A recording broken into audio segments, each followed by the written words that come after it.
張敬軒出名同 fans 打成一片，又經常同網友吹水傾通宵，同 fans 面對面嗰陣更加係傾到入心入肺，最真實嗰一面都拎埋出嚟。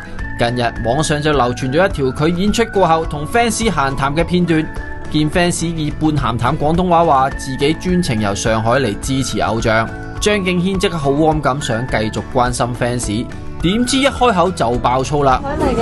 上海啊，啱飛到嘅。真係啊！咁你哋全部都答。